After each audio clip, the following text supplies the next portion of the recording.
Hi, everyone. Thank you for tuning in to another one of our conversations at home. My name is Liz, and I'm really excited to be joined today by Simon Quarterman. You know him as human-turned-host Lee Sizemore on HBO WESTWORLD. Simon, thank you so much for joining us today. Of course, it's my pleasure.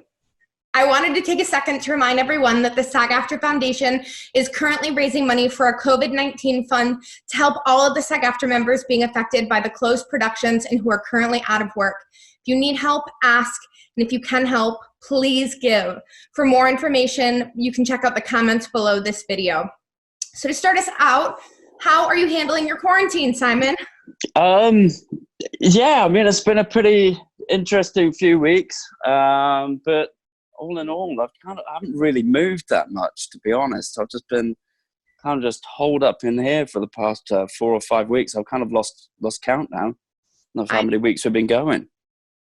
I'm not even sure I know what day it is anymore. God, I don't. And days don't really matter. It's like one big weekend the whole time. It is. One after another. Well, I'm glad to hear you're doing well. Yeah. Going back to the beginning, how did you first get involved with Westworld? God, it's a long time ago now. But how it all kind of came about is that I went in for a meeting about a month before with John Papsadera. I hadn't met him before, the casting director, and for something entirely different. And I kind of went well, but nothing came of it. And then about a month later, I got pulled in for Westworld, and I actually got I went in for a different role at the start. I went in for Bernard. Which was, which would have been a little bit different, wouldn't it? But I went in for that, and I met Jonah along with John, and that obviously didn't work out. But I heard, a couple of weeks down the line, because it was a very slow process, that they were thinking about bringing me back in for another role, and that's when I got the call about Lee. And I went in, and that was kind of it, really. I just went into, I just read once, and then about another month later, I was in vacation over in Mallorca, actually, with my family over in Spain, and I got the call that I got the role. So it was a very exciting time. Oh, that's fantastic! Yeah, it was cool. It was fun. When you first started, how much of the story did you get up front? Nothing. I mean, like nothing. It's difficult enough to get, what's happening. I mean, really, we get whenever we do get a script, and you get a script if you're in the episode coming up, and if you're not in it, you don't get the script. It's really as simple as that. So we get it probably about a couple of weeks before we start shooting, if that. And so, you've got to be on your toes, really, and just roll with the punches. Did you know how much Lee was kind of going to change over the progression of the show? Did they ever talk to you about that at all? No clue at all. No clue at all. So it was, he's been such a joy to play, because he has had such a real fun arc and a lot of growth, considering that the show isn't so kind to humans, really, and the fact that they don't really have that capacity to change. But I think Lee kind of proves that theory wrong, really. He certainly went through a lot of changes, particularly through the second season. Yeah, not only do humans get the opportunity to change a lot, they don't necessarily get the redemption arc that Lee had. He really totally became such a wonderful character. Oh, thank you. Yeah, it's like, underneath all of that, I kind of felt that from the start, actually, when we first started shooting it. He was there was I guess a fragility there underneath it all, underneath all the bravado. It was just a very kind of insecure and lonely man, really. And I guess, with not many friends around him at all. In the first season, it was everyone around him was either people that he could utilize in order to get to where he wanted to get, but no one was close to him in any way. And so it's kind of interesting, I guess, that one of the person that he becomes closest to is one of his creations, really, one of his well, at least the character and the storylines that Maeve is running. Yeah. Well, I definitely want to talk more about Maeve in a minute. I'm curious because Westworld doesn't always tell a story in a linear progression. Do you tape each episode at once, or is it kind of jumped around throughout filming? Yeah, we generally go from like one episode at a time. We're shooting in, but it doesn't necessarily mean that what you shot in a particular episode lands in that episode. They might find during the editing process that it might be serving the story better if it was moved around a little bit. So we'd find a little bit of that, not too much, but that does happen. When you're playing a scene, do you envision the story as a whole, or do you just kind of play the moment? Oh, yeah, it's the show. You really have to just be completely in the moment because you have no idea really where it's going to go next, or which I actually kind of enjoy. I enjoy the not knowing where it's going at all. So you kind of got to leave your head out of it, you know, in a lot of ways, and trying to figure it out, or trying to figure out where it's going next. Because I certainly tried to do that over the years, and failed spectacularly at every try. Well, now I want to know, what was one of the most preposterous things you thought was going to come to fruition for Lee? Well, gosh, I mean, there's been so many. It's not so much that I actually had like a real set kind of what it's definitely going here. I would probably come up with, you know, a handful of semi-good ideas, I guess, but none of them ever come anywhere close. I think the one that I got completely, like, not even in the same ballpark was with season 3. When I got told, you know, what actually Lee has become, just a computer program, I totally didn't get that one coming, I've got to say. Now, like you said a second ago, many of your scenes, at least from season 2 and onwards, have been with the fantastic Tandy Newton. What's it like working with her? Oh, it's really been a joy. The whole way through, from start to finish, and we've had a lot of fun working with one another, and the two characters are such great foils for one another, I feel, at least. And yeah, we've just had a ball. It's been great fun. What effect did meeting Maeve and seeing how she perceives reality have on Lee? Well, I think it's kind of interesting that Lee was kind of the head of narrative of the park. So he's the head of storytelling, and in the first season we see, you know, the hosts beginning to fritz a little bit, and so his precious storylines are getting all a little bit messed up, and that causes a bit of an issue for Lee at that point, and it's a very stressful thing for him. Second season is those stories coming completely off the tracks in every way. And, you know, there's a moment, I can't remember on what episode in season 2, but it's when, you know, they start, Hector and Maeve have fallen for each other. He's like, that's not meant to happen. You're in love with Isabel, you know. So it's like Lee's stories have just been crumbling all around him, and from that he's kind of learning new things coming from those stories, like breaking apart.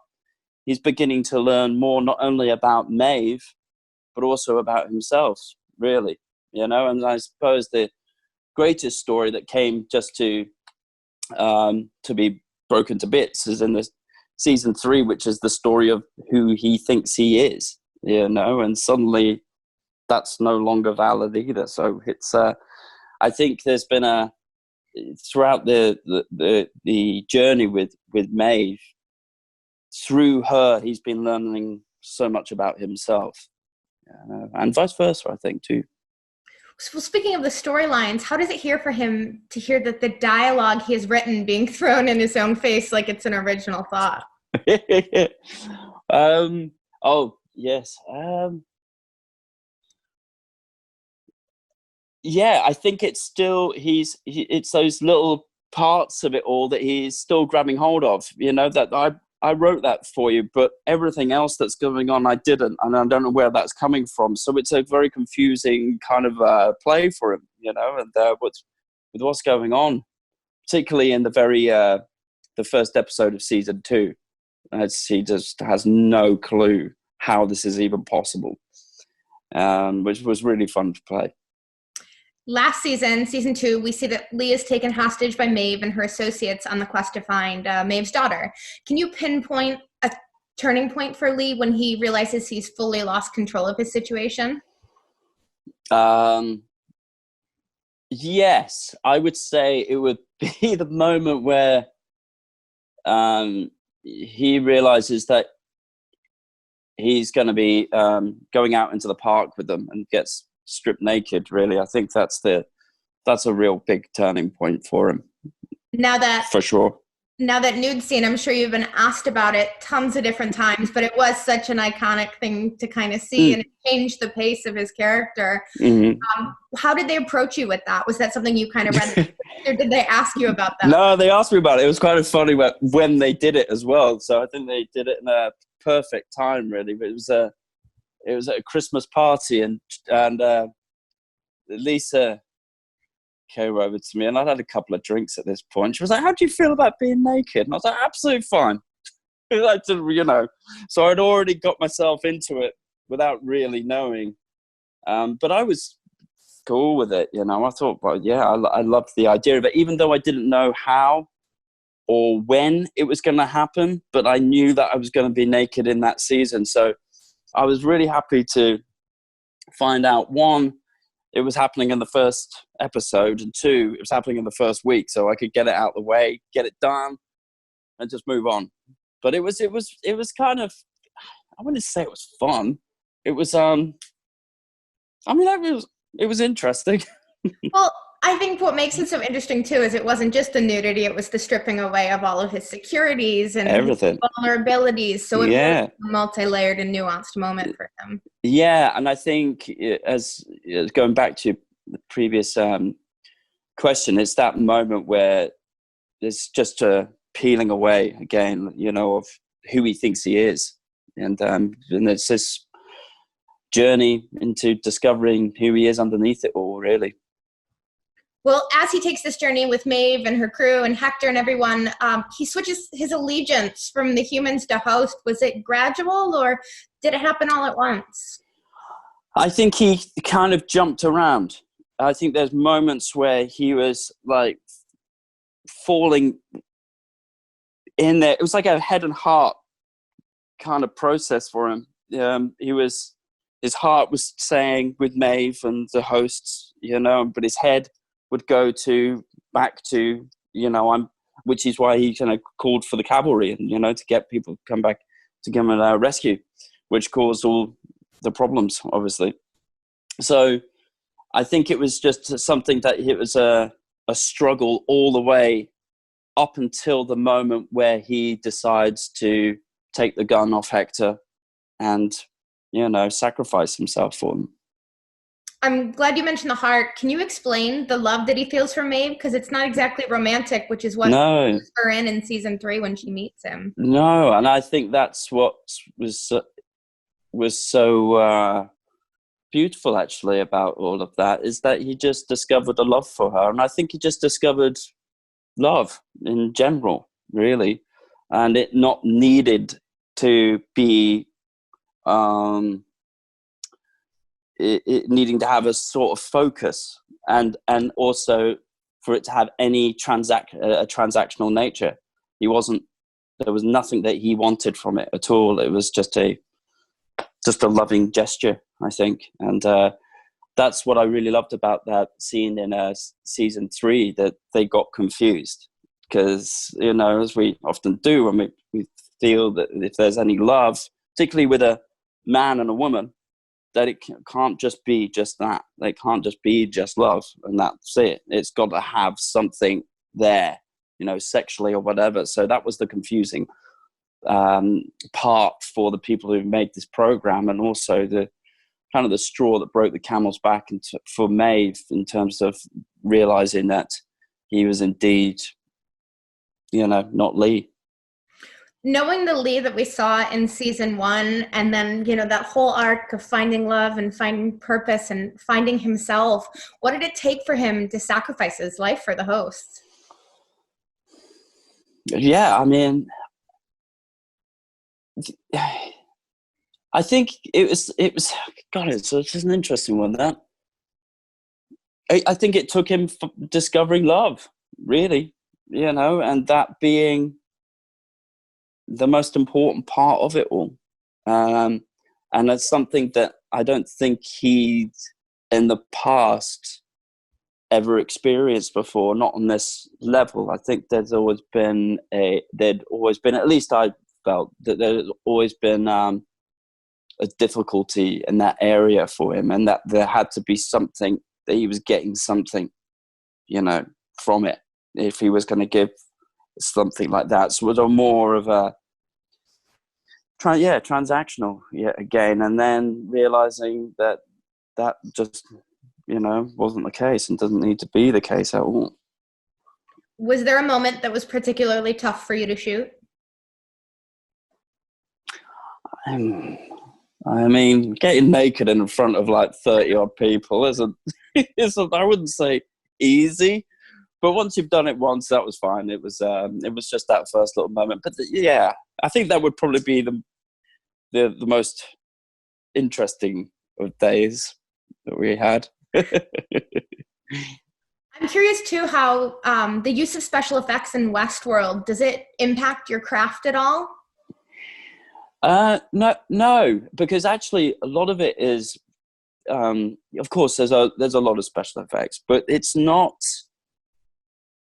I don't really notice it a huge amount. Everything's done as practically as possible.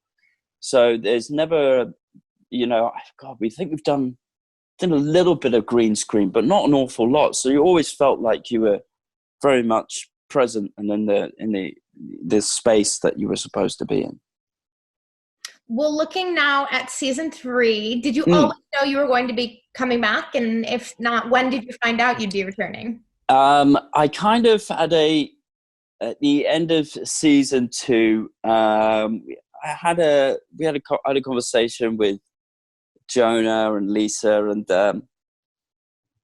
they were seemingly suggesting that I'd be back, but you just don't know with a show like this. There's so many moving parts, and such an ensemble piece that you just don't know. So I didn't want to put any real kind of weight with that. But about, I think it was in June, a couple of years ago now, so long ago, that's when I found out for sure. And I was, excited to hear that I was going to be back. Was it bittersweet at all, knowing that he had such a beautiful, perfect arc, or were you just excited to find out there was going to be a new arc and more story to tell? Oh yeah, totally. I mean, I love the show. Is just it's such a joy to shoot. I mean, with the whole cast, crew, everyone who's on it, it's really magic. So of course, and then whatever they cook up, Jonah and Lisa cook up, I'm all down. Did you have to reevaluate your character, knowing that you're kind of a copy of someone's memory and not necessarily the lead that we left off with?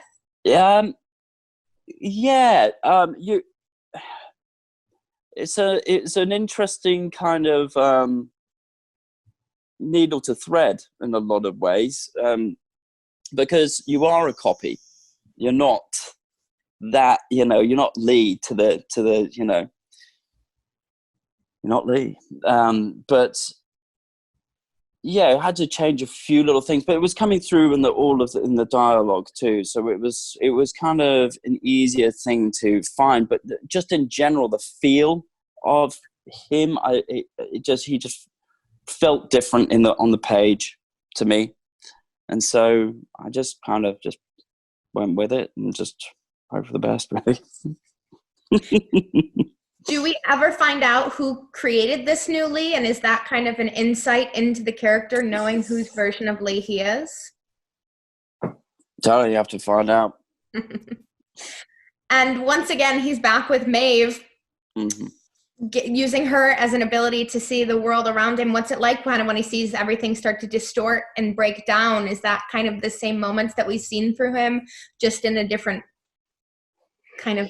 Yeah, I mean, it's like I said before, it's like it's the final, because I had to kind of like also take him this season as being still part of his arc, you know, as it's an interesting one. But I kind of saw it as him finally kind of fully breaking away of like who Lee is. Like, so what's underneath that? What's underneath his kind of identity? It's like almost like the breakdown of his identity, full stop. So we kind of leave him at the end of episode 2 in season 3 with just, well, now what? He's got this, he's now a part of this, you know, this simulated world. And he knows that it's simulated, and he knows that he's not real within it. And so what do you do with that? Well, like you said, the last we saw of him, he's in this simulation. As the last night's episode showed, we see more of Maeve next week, but will we be seeing more of Lee? You're gonna have to just find out. I'm not sure. Perhaps, maybe. Tune in on Sunday. Tune in on Sunday. Well, thank you so much. I want to take a second before we finish to remind everyone that Westworld airs Sunday nights on HBO, and there are only 3 episodes left this season. I can't believe it's almost over all again. Simon, thank you so much for taking the time to speak with me today. Oh, you're quite welcome, of course. I hope you enjoy the rest of your day and the rest of your quarantine time inside. And take care. Take care, everyone. Take care. Thank you so much. Have a good one. All right. Cheers. Bye.